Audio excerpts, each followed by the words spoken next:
Get back in your car. I'm a captain. Cops usually arrest criminals. How usually?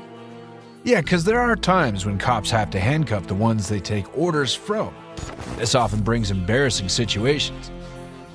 Here are 3 examples when cops have to handcuff their own bosses. In our first scenario, a police officer conducts a DUI stop involving a man who identifies himself as an Oklahoma City police captain. Right from the start. Get back in your car. I'm... Drunk? No, I'm the captain. Huh? A what? Captain. Of what? Don't reach in your pocket. Get back in your car. Have a seat. I will. I'm not. You been drinking tonight? I just got a ride. You've been drinking tonight, sir. I'm a captain in the police department. What police department? Oklahoma City. What division? Investigations. Please. Huh? I'm not turning my camera off. Okay. Go ahead and step out of the vehicle. It's apparent that the captain is inebriated, and his attempts to assert his position fall flat in the face of the officer's professionalism. The captain is visibly intoxicated, slurring his words and attempting to negotiate with the officer to turn off his body camera. How much we drink tonight, sir? I was at a poker game. Uh-huh. Because you were swerving all over me when you turned up here. You didn't use your signal. I'm sorry. How much you drink at your poker game? Not much. Not much? How much is not much? I don't know. Beer? Liquor? How Beer. many beers? 3 or 4. 3 or 4? How long ago was that? It's been going on a while. How long ago did you drink your last beer, sir? What time is it now?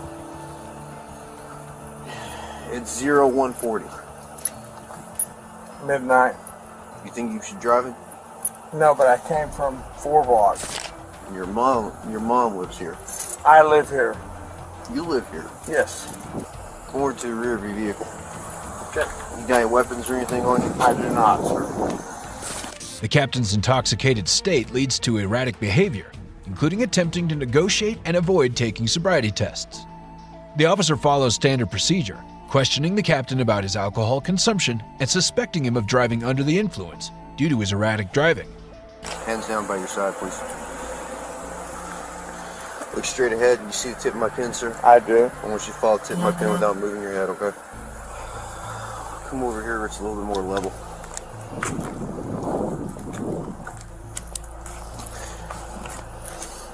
You having those shoes in need cause you from keeping your balance or anything? I don't think so. You don't think so? Okay.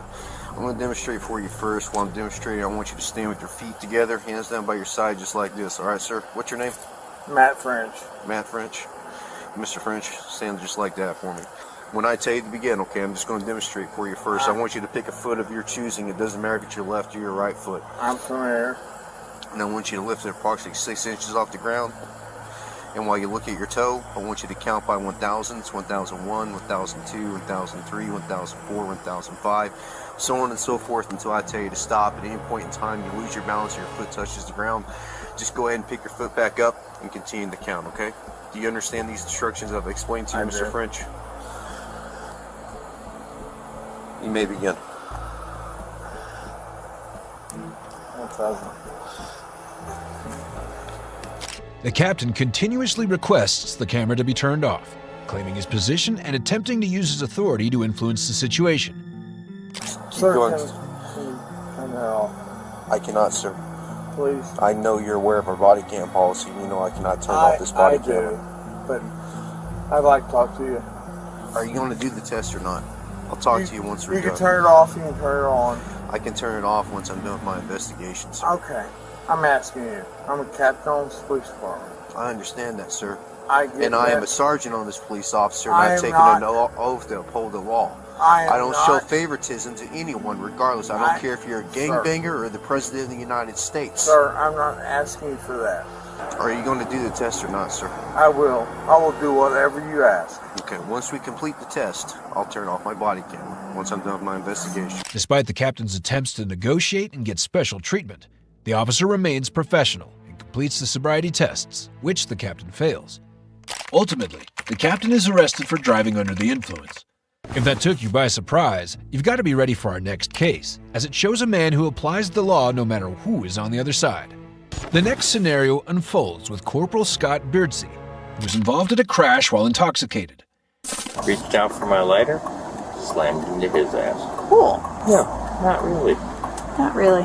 Police Neil's off. He can come give you a ride. Maybe you should not do that then. Sorry, Birdie. All right, bye. You giving me some indicators? Oh, Listen. woman. She's on her way? Yeah, she's on her way. 37 I'm not really comfortable with this whole thing at all, because right now you're being detained. Wait, what? As a female officer, Brooke responds to the incident, and it becomes instantly evident that Scott is under the influence. So please don't make my life difficult. I would never do that to you. Okay. I'm very uncomfortable right now.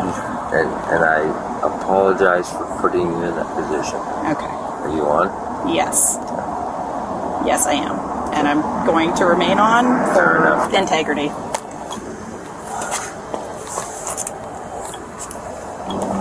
You know you can't smoke right now. Why? Because if I'm going to do a DUI investigation, it impedes it, so you can't consume anything. I want to get that dog. That is a really cute dog. Fear, aggression. I mean, you can always train a dog. You can't consume anything. You're killing me. Trying.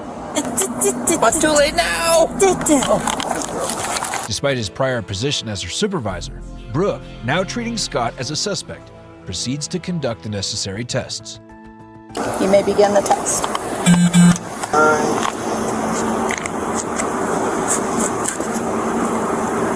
The situation escalates as Brooke tries to conduct sobriety tests.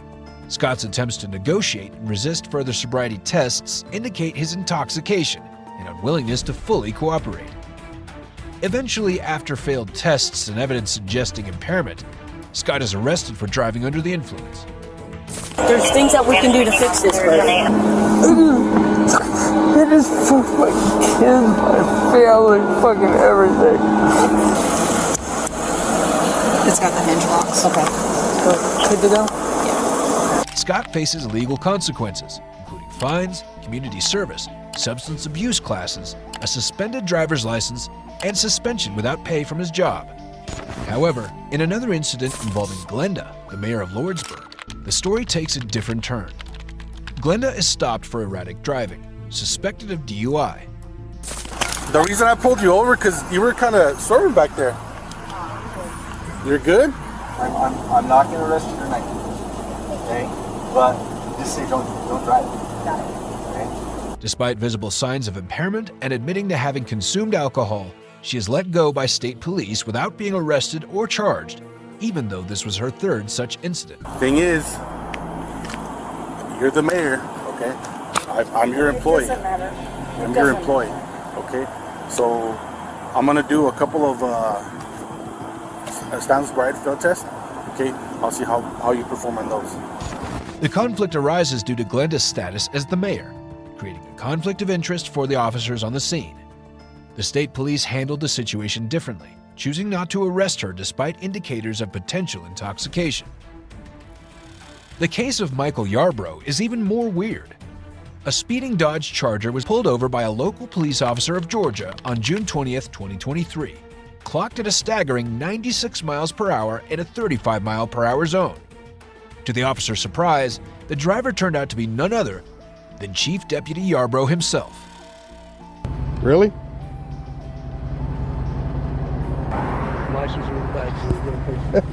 Yeah. Aware of the gravity of the situation, the officer remains professional and decides to issue Yarrow a citation for speeding. In Georgia, speeding fines vary depending on the extent of surpassing the speed limit. For speeds over 24 miles per hour, the fine amounts to $500, and there's an additional super speeder charge for extreme speeds. However, in an interesting turn, the officer opts not to include the extra fee, but mandates Yarrow's appearance in court, adding an element of irony to the situation. Sir, here's your ID back. This is your copy of the citation. If you would sign right here. It's got a court date, time it's a must appear. Please slow down and have a safe day. The officer maintained professionalism and enforces the law without bias. The decision to issue a citation and suspend Yarrow reflects the importance of accountability and equality before the law, regardless of one's position or authority. If you enjoyed these cases, consider watching this video about everyday, unbelievable true crime cases. Subscribe to the channel for more. See you there.